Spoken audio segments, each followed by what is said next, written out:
ನಮಸ್ಕಾರ ಕರ್ನಾಟಕ ಸ್ನೇಹಿತರೆ, ಮತ್ತೊಂದು ವಿಶೇಷವಾದ ವಿನೂತನವಾದ ಜಾಗದೊಂದಿಗೆ ನಿಮ್ಮ ಕಣ್ಮುಂದೆ ಬಂದಿದ್ದೇನೆ ಸ್ನೇಹಿತರೆ. ನಾನಿವಾಗಿರೋದು ಒಡಿಸ್ಸಾದಲ್ಲಿರುವಂತಹ ಕೋನಾರ್ಕ್ ದೇವಾಲಯ, ಕೋನಾರ್ಕ್ ಸೂರ್ಯ ದೇವಾಲಯ. ಸ್ನೇಹಿತರೆ, ಕೋನಾರ್ಕ್ ಅಂದರೆ ಕೋನ ಅಂದರೆ ಆಯಾಮ ಅಥವಾ ಆ್ಯಂಗಲ್ ಅಂತ, ಇನ್ನು ಆರ್ಕ ಅಂದರೆ ಸೂರ್ಯ ಅಂತ. ಸೂರ್ಯನಾರಾಯಣಿಗೆ ನಿರ್ಮಾಣ ಮಾಡಿರುವಂಥ ದೇವಸ್ಥಾನ ಸ್ನೇಹಿತರೆ. ಬರೀ ಈ ದೇವಸ್ಥಾನವನ್ನು ದೇವಸ್ಥಾನ ಅಂತ ಮಾತ್ರ ಕರೆಯೋಕ್ಕೆ ಸಾಧ್ಯವೇ ಇಲ್ಲ ಸ್ನೇಹಿತರೆ.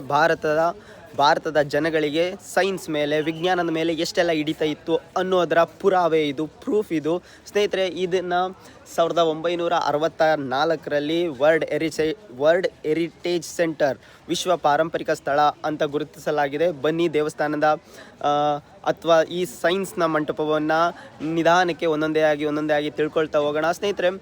ತುಂಬ ವಿಚಿತ್ರಗಳಿದೆ, ತುಂಬ ವಾವ್ ಅನ್ಬೇಕು ಆ ಥಿಂಗ್ಸ್ ಈ ದೇವಸ್ಥಾನದಲ್ಲಿ ಖಂಡಿತ ನಮಗೆ ಸಿಗುತ್ತೆ.